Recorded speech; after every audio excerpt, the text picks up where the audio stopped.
All right, so as you guys know, I've covered in detail all the various allegations of Trump corruption, and without a doubt, it's already safe to say this is the most corrupt regime in U.S. history. It's not even close. It's not even close. In his first term, he lied and said, "Oh, I'm going to divest from my businesses. I'm going to put all this stuff in a blind trust, so I'll have nothing to do with it." That was a lie. It was a lie. They didn't put it in a blind trust. The kids were able to run it, but Trump was able to make the decisions through his kids.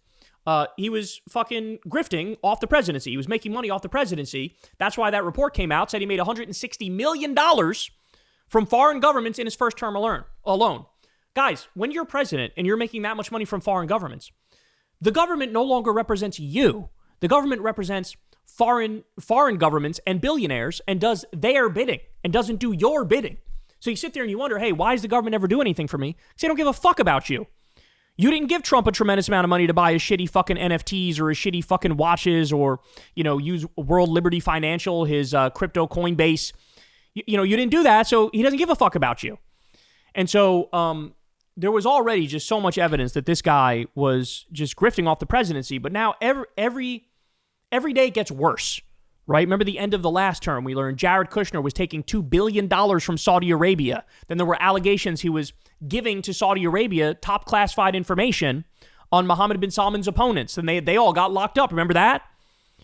I mean, that's just one thing. I can go on, right? But now we get this one. This person says, if this is true, this is the largest public corruption scandal in the history of the United States, citing this New York Times article. Listen to this.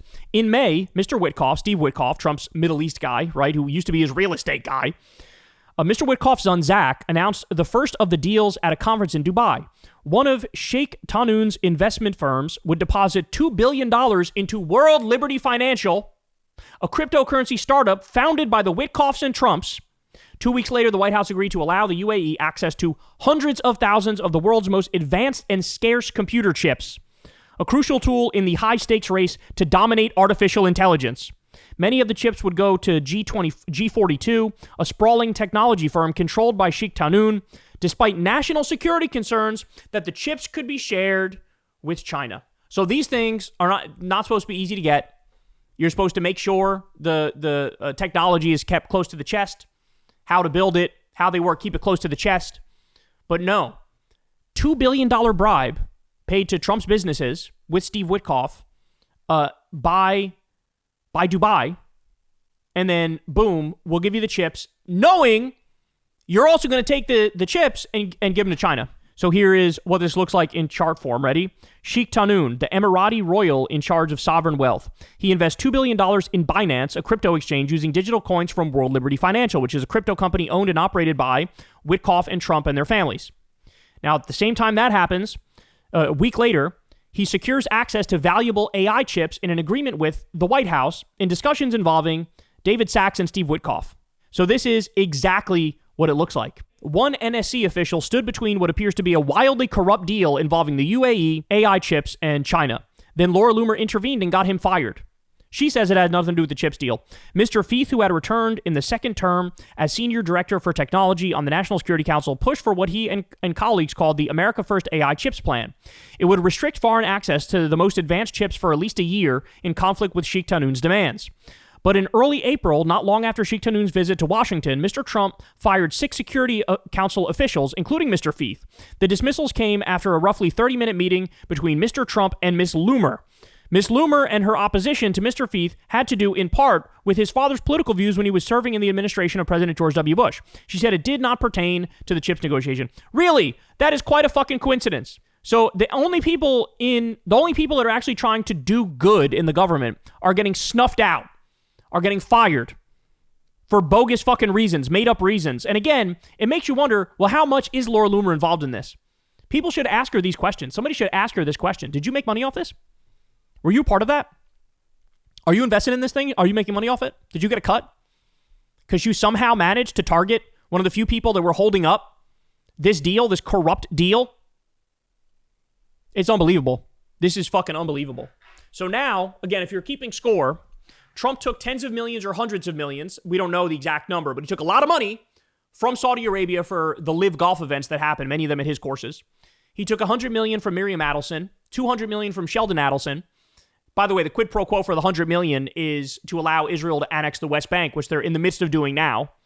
He didn't divest from his businesses in his first term, even though he pretended he did. This time, he's not even pretending to do it. He made $160 million from foreign governments as president in his first term. He's hawking NFTs, a crypto exchange, trading cards, watches, Bibles. Jared took $2 billion from Saudi Arabia. Trump has a $500 million project with Oman. Trump just opened, I believe it was a project in Vietnam. He also opened a project in the UK somewhere. Was it Scotland? I think it was. This is all happening now. His charity was a fraud. His university was a fraud. He stiffed his workers for his hotels and casinos. He's a well-known fraudster. Did tax fraud, insurance fraud, business fraud. Found civilly liable in court for those things. Nobody cares. Nobody cares.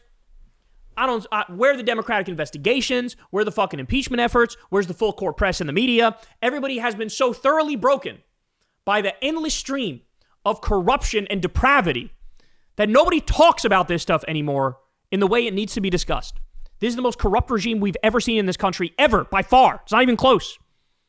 And we all just fucking yawn and move on. Well, we shouldn't be doing that.